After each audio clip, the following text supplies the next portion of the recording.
Bonjour à tous, fin de semaine, passage très important, passage clé.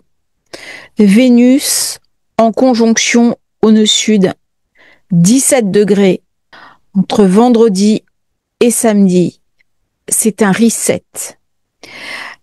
17 degrés, c'est en conjonction avec le degré de l'éclipse qui s'est passé à 15 degrés en face, au nœud nord. Moment clé, j'en ai parlé dans certaines vidéos. Nous avons vécu avec les éclipses un reset, un download, que ce soit individuellement ou collectivement. Nous sommes invités à mettre en place ce nouveau download. C'est-à-dire que là, avec Vénus nœud sud, nous sommes invités à apurer, nettoyer, transformer, évacuer tout l'ancien résiduel, toutes les scories, qu'elles soient individuelles ou collectives. Cette configuration se fait avec la lune noire. La lune noire se trouve en ce moment 21 degrés. Ça veut dire qu'elle est active ici. Pourquoi c'est important? C'est quoi la Vierge? La Vierge, c'est la mère du Christ. Mais c'est aussi la représentation du féminin absolu. Des vieilles déesses, des vieilles matriarches, des traditions anciennes, de la toute-puissance du féminin. Cette toute-puissance du féminin est représentée par la lune noire. La lune noire qui a perdu son pouvoir au profit des dieux masculins. Première partie, la femme engendre, elle est divinisée. L'homme ne sait pas comment la reproduction se fait. Et à un moment donné, il va faire le lien entre son intervention et l'engendrement. Et la femme va perdre son pouvoir originel, son pouvoir de fascination quasi divin, religieux. Et donc, il va y avoir la chute des vieilles déesses, mères, des représentations. Hein, vous avez plein de représentations sur les anciennes Vénus, les Vénus néolithiques, au profit des dieux masculins. Première étape. Et ensuite, nous aurons le polythéisme, avec parfois une égalité entre les dieux féminins et les dieux masculins. C'est notamment le cas en Égypte. Mais nous aurons, à un moment donné, une transformation, au moment où l'Égypte disparaît, au profit des seuls dieux masculins. Ça va être petit à petit l'émergence du monothéisme. Que vient nous raconter ce passage? Comme c'est un reset, c'est une porte. C'est une porte qui me connecte avec quoi? Le divin et l'incarné. Quand Mars est passé au nœud sud, il m'a appris l'action. Quand Mercure est passé au nœud sud, il m'a appris la réflexion. Quand le Soleil est passé au nœud sud, il est venu éclairer mes vieilles douleurs. Vénus, si on regarde bien, c'est la dernière planète légère qui vient boucler le travail. Elle vient achever le travail. Et c'est la planète de l'apaisement. C'est la planète de la diplomatie. Mais c'est aussi la planète de l'amour. Amour humain, dans la balance. Amour universel, dans le poisson. Elle vient me connecter, m'ouvrir une porte sur l'amour universel, en passant par la lune noire. La lune noire, c'est l'invisible que je ne peux pas voir. Mais ce n'est pas parce que je ne peux pas le voir que ce n'est pas transcendant. La source, je ne peux pas la voir. Et pourtant, il y a une foi qui m'anime, qui me fait réceptacle de cette transcendance. Ça veut dire que cette semaine, nous avons un immense portail énergétique à saisir. Un portail de transformation non seulement intérieure, mais aussi de transformation de nos vies. Si j'écoute ce message. C'est quoi la lune noire? C'est un démon. Au départ, c'est Lilith, c'est la première femme d'Adam, et elle va se révolter contre son époux. Elle va convoquer le divin. Elle n'a pas le droit. Elle va prononcer le nom interdit, le nom de Dieu, et l'ineffable va se manifester. Et en prononçant le nom divin, des ailes vont lui pousser dans le dos. Dans le scorpion, on est en plein dans le mythe de Lilith. Et du coup, elle a quitté son état humain pour rejoindre un état divin. Sauf qu'elle n'est pas préparée à ça. Donc elle a des récriminations qu'elle va exprimer à la source, au divin, à Dieu. Et Dieu va lui dire, tu as commis l'irréparable. Tu ne peux plus revenir en arrière et je ne peux pas exaucer tes souhaits. Donc qu'est-ce qui reste comme solution à Lilith ? Bien, c'est la chute. Et on retrouve tous les mythes du paradis perdu dans la chute. La question de la chute dans la lune noire, et en particulier dans le scorpion, dans la zone 8, est clé. C'est-à-dire que là, ça devient un ange noir. Elle ne peut pas rejoindre les anges, puisqu'elle a commis une transgression, et elle va rejoindre les armées de l'ombre. La question du mal. Alors, la question du mal, c'est quelque chose de très compliqué. C'est quoi le mal ? Alors, vous allez me dire, on le sait tous que c'est que le mal. Eh bien, c'est un peu plus compliqué que ça. Il y a un petit mal qu'on peut expliquer. C'est toutes nos lâchetés quotidiennes. Quand on est en colère contre son voisin parce qu'il laisse traîner son vélo, lorsqu'on est en colère contre ses enfants, lorsqu'on est en colère contre... quand on est jaloux, tout ça, c'est du petit mal. Ça a des conséquences. Alors, le petit mal peut aller assez loin. Ça peut être du vol, ça peut être de l'escroquerie. Tout ça, ça s'explique, il y a une cause. Et puis, on parle de ce qu'on appelle un grand mal, qui est inexplicable. On ne sait pas pourquoi. C'est la violence gratuite qui vise à détruire. Notre création, parce qu'il y a une chute, elle se situe entre ombre et lumière. Pour qu'il y ait lumière, il faut qu'il y ait ombre. Dans le thème de naissance, la question de l'ombre se fait au niveau de la lune noire. Mon ombre, je ne peux pas la voir. Mais par contre, elle vient me parler d'une certaine forme d'absence. C'est-à-dire, je peux souffrir de quelque chose, mais je peux encore plus souffrir d'un manque. Eh bien, cette lune noire vient me parler du manque. Et au nœud sud, Vénus, donc qui vient guérir, ça vient me parler de cette chute originelle quand je suis tombée dans la matière, donc de mon incarnation. Poisson, je suis du côté de l'âme. Vierge, je suis du côté du corps. D'ailleurs, ça représente bien la santé, le quotidien, le travail, où il est dit, j'avais un paradis originel, il y a eu une faute, ils ont vu qu'ils étaient nus, et ils ont dû après travailler, gagner leur pain à la sueur de leur front. Le travail, c'est la Vierge, c'est la zone 6. Alors, si j'ai un grand portail de lumière, qu'est-ce qui se passe ?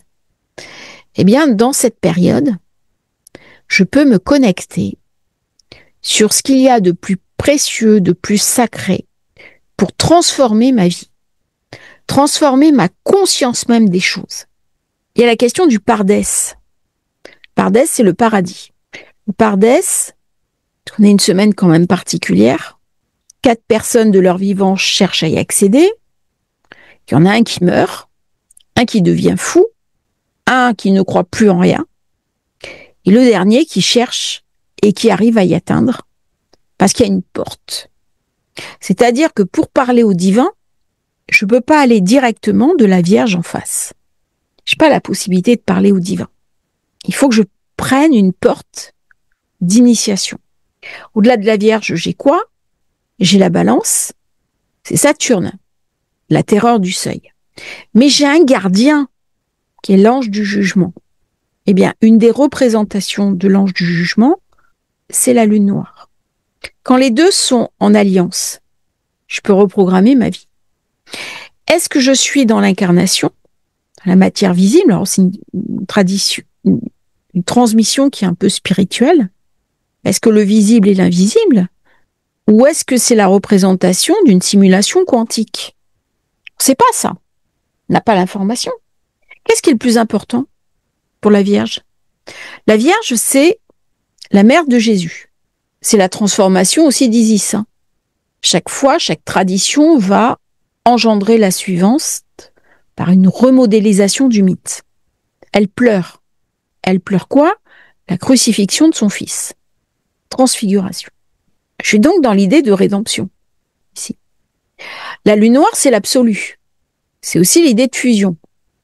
Alors cette idée de fusion, on la retrouve dans la tradition, notamment le soufisme, soumission, fusion. Ok, cohérent. On le retrouve dans la chrétienté. C'est la rédemption. Donc je vais me parfaire, je vais pardonner.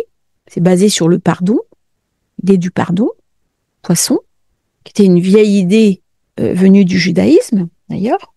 Et je vais fusionner avec le souffle. C'est-à-dire, il y a eu une chute, et s'il y a une rédemption, il y a une remontée. Donc pareil, je vais fusionner avec la lumière. Et puis, il y a une autre idée. S'il y a une chute, il y a eu une brisure. Il y a quelque chose qui a été endommagé. Au moment où je me suis incarnée, là on est vraiment dans l'incarnation, ici, le degré 17, c'est un degré très important. Hein. C'est un degré de puissance. C'est un degré où il faut que je regarde ce qui se passe. Il y a eu une brisure. Quand je casse un verre, qu'est-ce que je fais? S'il est précieux pour moi, eh bien, je vais chercher à le réparer. Et donc là, on va rentrer dans l'idée de réparation. C'est-à-dire mes vieux souvenirs, les vieilles mémoires familiales, soit je les élimine, soit je les répare. C'est-à-dire que, premier niveau, qui suis-je? Qui es-tu? C'est la question du sphinx.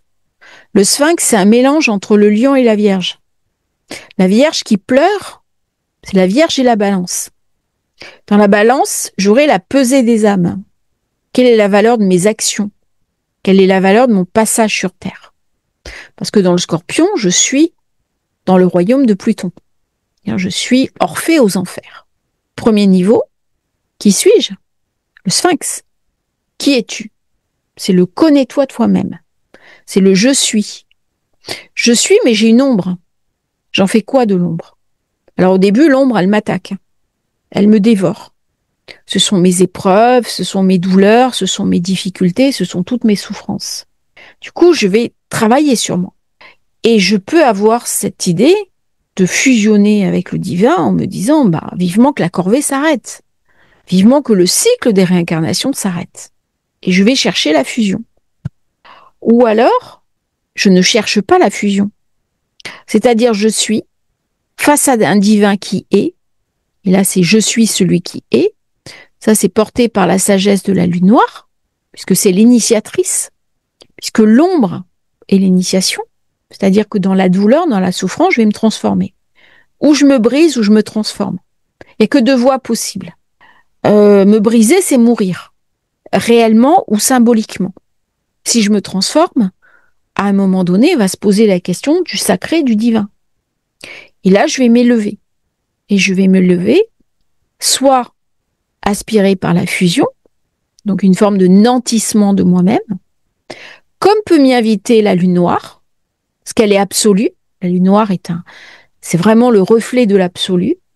Soit je vais m'élever en gardant mon identité. La planète qui va me permettre de garder mon identité, c'est Uranus. Uranus qui va bientôt revenir à quel endroit? Dans le Taureau. Donc on est bien sur une expérience Vénus Vierge, qui est en faiblesse. Car quand je suis dans une épreuve, je suis en situation de faiblesse. Et ce portail est d'autant plus intéressant que Vénus est en situation de faiblesse.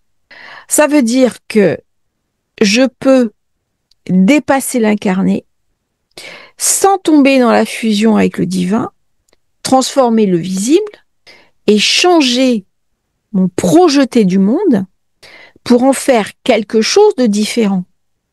Ça passe pas forcément par l'action. C'est très subtil. Il y a des personnes qui vont avoir vraiment une semaine très intense en tant que prise de conscience. Parce que là, est-ce que j'aspire à la perfection? C'est la question de la Vierge. Dans la Vierge, on est à la perfection. Sauf que la perfection, elle n'est pas de ce monde. Si je suis dans la perfection, je suis forcément dans l'échec. Donc dans le refus de ce qui est. Si volontairement, je ne me mets pas dans une démarche de perfection, mais dans un reflet. Et le reflet, il est donné par la lune noire.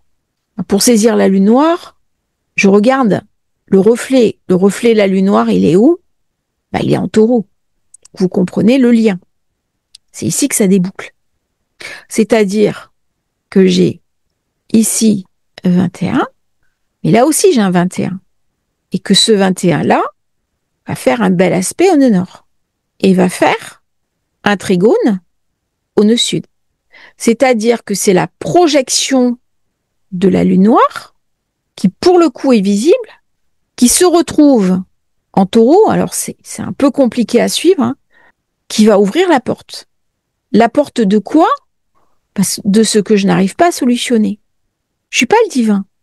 Par contre, quand j'ai alchimisé mes douleurs intérieures, qu'est-ce qui va se passer? Je vais monter sur le chemin.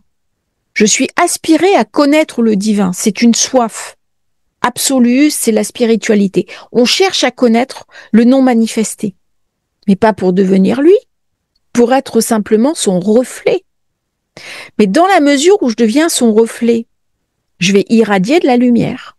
Et en irradiant de la lumière, je vais me retrouver réceptacle du divin. C'est-à-dire, je vais recevoir les influx, ici, et je vais l'irradier. C'est ça que m'invite à faire ce portail. La lune noire, elle m'invite au libre arbitre. Qu'est-ce que tu choisis? Le bien ou le mal? La faute ou la transcendance? Une fois que j'ai choisi la transcendance, ma vie devient complètement différente. Même mon rapport aux planètes devient différent. C'est comme si, alors j'ai pas un contrôle sur les planètes, sinon c'est de la toute-puissance.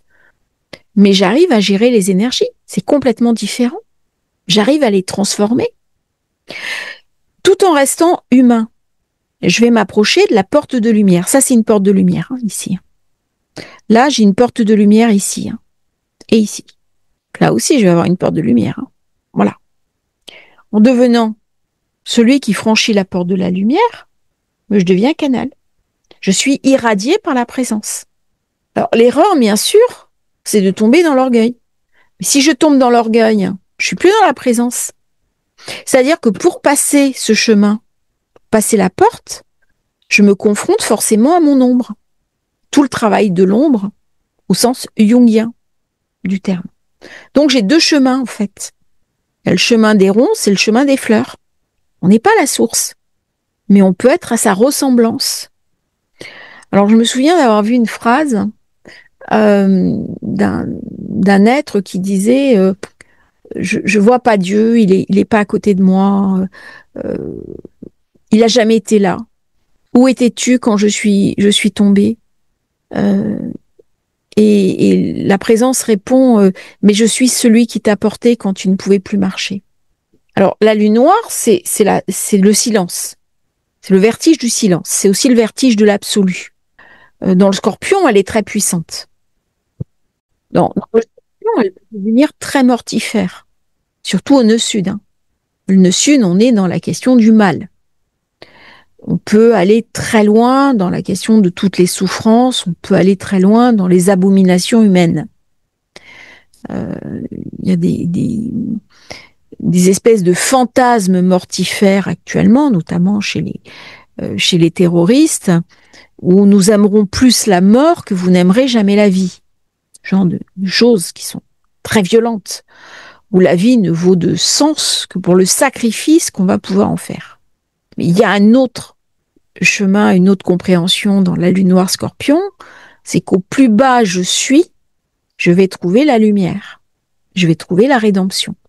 Où je trouve la mort, où je trouve le chemin de la rédemption. C'est-à-dire que lorsque le souffle du sacré m'habite, bien on est appelé à resplendir. Il n'y a pas de visage sur la lune noire, on peut pas la voir. C'est l'orbite vide de la lune. Alors si on regarde bien ce passage en plus, par rapport à la lune, ici, j'ai un carré à la lune. C'est-à-dire c'est renoncer à tout le connu. Si je suis persuadée que ça ne peut pas marcher, ça ne marchera pas. Cette semaine, on peut reprogrammer sa vie. Il y a des passages comme ça dans l'année qui sont très intéressants. Et ça, c'est un véritable passage, par exemple, pour faire de la pensée positive. On va utiliser, c'est un portail. un portail de lumière. Mais dans le portail de lumière, obligatoirement, je suis confrontée à mon ombre. Dans la notion vierge, Christ au niveau des chrétiens, il y a la question de la communion. C'est la communion qui permet d'accéder au divin. Par contre, la question de la Vierge, comment je fais pour engendrer si je suis vierge? Lorsque la Vierge veut engendrer, elle rentre dans le Scorpion. Dépasse la balance, il y a le mariage, union, contrat, et après la sexualité. Et on retrouve là le mode des sociétés traditionnelles, des sociétés patriarcales, où la virginité de la fille doit être conservée, mariage, offrande, sexualité, ici. Donc la Vierge peut ramener aussi une chose qui est le rejet de la chair. Avec le poisson, on est vraiment dans le religieux, hein. On est dans le sacré. La Vierge n'est jamais dans le profane, par contre. Le profane se trouve ailleurs. Ça peut être le rejet de la chair. Mais si j'ai un rejet de la chair, j'ai un rejet de la matière. C'est un rejet de l'incarnation. C'est un ciel qui est désincarné. Vous avez Irénée de Lyon qui, lui, expliquait qu'il fallait incarner la chair dans le réel pour la transfigurer. C'est-à-dire le réel, c'est la transfiguration par la présence divine. Donc je ne vais pas chercher à me désincarner, mais au contraire faire de mon être un temple.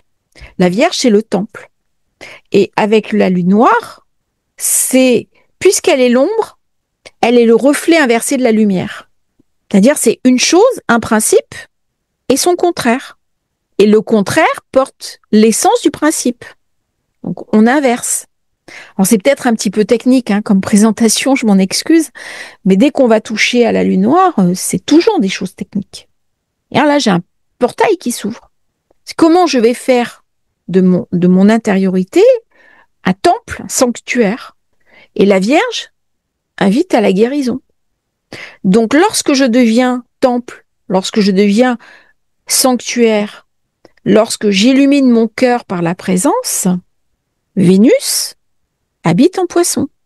Donc je suis au-delà de l'amour incarné. Je suis dans l'amour absolu. Et le projeté de Vénus, c'est l'amour absolu. Donc là, je suis dans l'union avec le divin, mais c'est pas la fusion. Ce sont des retrouvailles. C'est une allégorie de retrouvailles. Et quand je suis dans l'allégorie, eh bien forcément, ma vie prend une autre dimension. Et cette allégorie, eh bien, on est invité à la célébrer cette semaine. Ça passe par quoi? Par un nettoyage, faire du tri. C'est la catharsis. Alors, j'ai un peu travaillé avant de faire cette vidéo. Je savais pas très bien comment j'allais la faire. Catharsis. Je vais pas refuser la chair. Je vais pas refuser mes besoins, mais je vais purifier. Je vais me désencombrer. J'aurai pas les mêmes besoins. J'aspirerai à plus de simplicité. Plus de simplicité, alors ça commence par exemple par les vêtements. Le vêtement, c'est un habit, c'est comment je me présente. Moi, par exemple, j'ai dépouillé tout ça vers plus de simplicité. Après, ça peut passer aussi par la nourriture, tout en respectant ses besoins. On va purifier les attaches. On va désencombrer, on va jeter des choses dont on n'a plus besoin. Il y a tout un travail, toute une démarche. Alors ensuite, j'ai le photisis. C'est lorsque je vais recevoir cet influx de lumière, le cœur est pur et la lumière va pouvoir l'habiter. Donc j'ai purifié mon cœur. Je me suis ouvert à la générosité, à la réparation. J'ai travaillé sur mes douleurs, sur mes vieilles mémoires. J'ai apuré mon passé et je m'ouvre à une forme de transfiguration. C'est la lune noire qui vient aussi trancher. Si je ne peux pas jeter quelque chose, elle dévore la lune noire. Mais elle peut dévorer le bien, elle peut dévorer le mal aussi. C'est comme un trou noir. Je jette quoi dans le trou noir? Je peux jeter les ombres aussi. Donc là, je deviens réceptacle à la lumière. Et ensuite, il y a le théosis. Le théosis, c'est l'union. L'union va me permettre d'accéder à quelque chose de l'ordre d'une prophétie. La prophétie, c'est pas prédire l'avenir. Je suis pas prophète. Je suis pas divin. J'aspire à recevoir un influx qui va me permettre d'accéder à une autre dimension Et je vais pouvoir accorder le passé, le présent, le futur. Tout ça va être unifié dans une conscience, dans une connaissance en lien avec l'intellect et l'intellect divin. C'est-à-dire, je vais être dans une forme de manifestation. Et ça passe par un nettoyage. Donc, ça passe par 3 étapes. Et à ce moment-là, je rentre dans l'idée de la balance. C'est là où on a le soleil, parce que c'est le principe de vie. J'ai un grand trigone d'air. Et c'est pour ça que je parlais d'un grand portail. On est vraiment sur un grand, grand portail. Balance.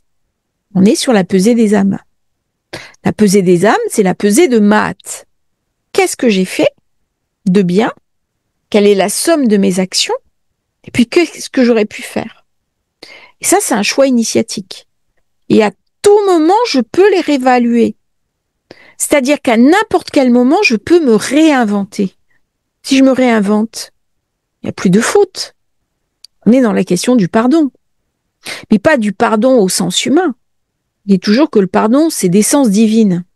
C'est d'une part le pardon à soi-même, ici, mais c'est aussi l'idée qu'à un moment donné, j'ai la possibilité de faire autrement. Il n'y a pas de condamnation absolue. J'ai fait une erreur. On fait tous des erreurs. Mais par contre, si cette erreur me colle aux chaussures, je ne peux pas me réinventer. C'est la femme à côté du puits va et ne pêche plus. En fait, ça, c'est pas l'histoire du péché, c'est l'histoire de l'erreur. Tu as fait une erreur. Tu as pris conscience de ton erreur, et ben maintenant, ne la recommence pas. Ce portail-là, c'est m'extraire de l'idée de la victime. Je suis pas victime. Je suis au contraire responsable. La question de la responsabilité, elle se retrouve en Vierge. Saturne. Saturne qui, comme par hasard, est dans le Poisson. C'est un chemin initiatique. C'est la question de la ressemblance. Est-ce que j'aspire à la perfection? Non. Non. Alors, on va parler maintenant un petit peu du côté matériel de cette conjonction et on va quitter l'aspect philosophique du portail. Vénus, 7 novembre 2015, nœud nord, Vierge. Quelques jours, c'est le Bataclan. Vénus était au nœud nord. 16 août 2016, j'ai pas trouvé de choses très significatives, si ce n'est que la Chine lance, 16 août, son premier satellite quantique. 17 novembre, non, c'est 7 novembre, pardon. Je suis à 13. Pour retrouver le 17, il faut que je remonte au 27 août. Alors, vous avez remarqué que j'aime bien les degrés. 1960. Nombreuses violences aux États-Unis concernant les droits civiques. Problème du Ku Klux Klan, du racisme. Sartre qui s'engage contre la guerre d'Algérie, une insoumission qui légitime l'insoumission. La Jordanie, Nasser, qui a voulu faire assassiner le Premier ministre jordanien. Ça vient me parler, bien sûr, d'attaques, d'attentats. On s'attaque à la chair. Si je regarde Vénus, nœud sud, Vierge. Regardez dans votre vie ce qui s'est passé 7 novembre 2015, 16 août 2016. Parce que vous aurez une déclinaison de ce qui se passe maintenant. Regardez également ce qui s'est passé en 16 octobre 2007, 6 degrés de la Vierge et lune noire, Scorpion. Ça, c'est vraiment une date intéressante. Je vais regarder ce qui s'est passé ce jour-là. Et puis en cherchant les événements, j'ai les dates qui ont disparu. 16 octobre 2007, président Sarkozy en exercice. Beaucoup d'événements. On a la Libye, le Vietnam, Burkina Faso, Croatie, Costa Rica qui deviennent membres non permanents de l'ONU. Vous voyez comment on retrouve des thématiques. 2007, c'est aussi le début de la crise des subprimes. Donc on est dans un séisme économique. Donc, vous voyez un petit peu comment... c'est très intéressant de faire ça. Ça. Alors, les situations ne se reproduisent jamais à l'identique, mais ça donne quand même des informations. Et j'ai une autre date à vérifier, le 27, qui est le 27 septembre 2006. Donc, c'est la dernière date. Et là, Vénus, 25 degrés de la Vierge, avec pour le coup une conjonction, ça c'est très intéressant, le noir qui se trouvait également dans la Vierge. Donc ce qui se passe en ce moment est en lien avec ce qui s'est passé en septembre 2006, que ce soit à titre individuel ou collectif. Donc regardez un petit peu ces différentes dates, octobre 2007, septembre 2006. J'étais en train de monter cette vidéo et je me suis aperçue que je n'avais pas fini de l'enregistrer. Eh bien, pour vivre en conscience, c'est aussi vivre sa vie, la sienne, et pas celle d'un autre ou d'une autre. Avec un cœur tourné vers la présence, avec une forme de lumière, d'attention, qui va procéder à transformer le monde. Comment laisser émerger hors de moi cette lumière qui m'habite? C'est presque un acte de don, de générosité, mais ce n'est pas une générosité au sens où on l'entend habituellement. Je ne suis pas dans l'action, je suis dans l'émanation. C'est-à-dire, je reçois une lumière, et cette lumière qui m'habite va naturellement sortir de moi. C'est très subtil, et en même temps, c'est très réel. Ça ne veut pas dire que je suis dans le sacrifice. Ça ne veut pas dire que je suis dans la négation de l'incarnation du matériel. Au contraire, je me saisis totalement du matériel. On est dans la Vierge. Mais je suis au-delà. Je suis dans quelque chose qui se réinvente. Comment puis-je chaque jour me réinventer? J'ai fait quelque chose, ce quelque chose est arrivé à échéance. Eh bien, je suis invitée à me réinventer, sans me faire du mal, en acceptant ce que je suis. La source ne se cache pas, elle attend. Elle attend que je trouve ma voie, mon sentier. Elle se situe dans les manifestations, les synchronicités. Elle peut même se situer dans le silence, dans les visages.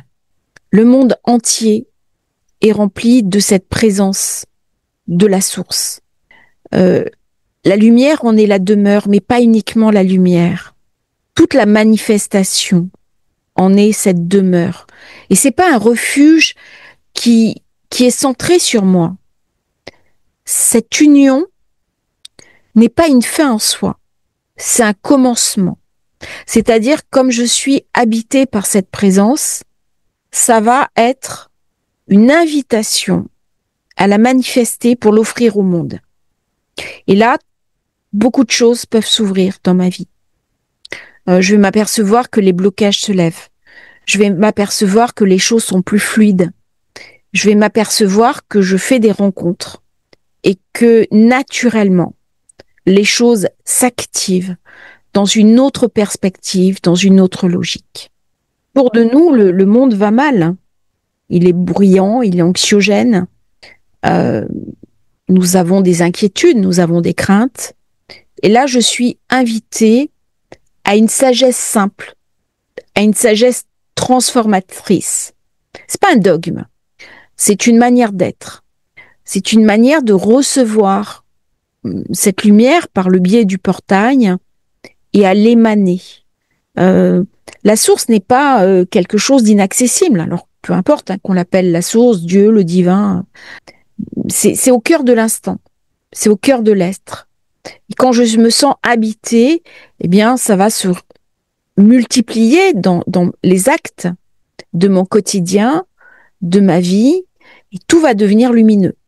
Tout va être décodé comme une manifestation, soit de sa présence, soit de son absence. Mais même quand il y a absence, il y a manifestation. Mais c'est pas rencontrer la source, c'est la laisser vivre en nous Et à ce moment-là, elle va nous transformer, elle va transformer notre vie, et plus encore, elle va transformer la vie des gens qui viendront nous rencontrer, des gens que nous allons rencontrer, pas uniquement dans un cas thérapeutique. Toutes mes rencontres peuvent devenir transformatrices pour l'autre. Il recevra ou pas cette lumière, c'est pas ça la question, mais il y aura une proposition. Et le grand portail, c'est une porte. Soit je prends cette porte, soit, eh bien, je ne la prends pas, et puis à ce moment-là, eh bien, il y a quelque chose qui se passera sans moi. Donc là, on redevient vraiment acteur de sa vie. On n'est plus le jouet de son inconscient, on n'est plus le jouet de mécanismes intérieurs. On est vraiment acteur. Et c'est ça qui nous est demandé. C'est de nous saisir de notre libre arbitre. L'astrologie n'est pas là pour nous confisquer le libre arbitre. Moi, j'ai développé des outils qui vont mettre en avant le libre arbitre pour utiliser au mieux ces étoiles et utiliser au mieux les possibilités de notre thème de naissance. Et dans ces périodes de grand portail, eh bien, on est vraiment invité à se saisir de son destin, en faire une forme de prière qui amène à une forme de changement dans notre vie de tous les jours.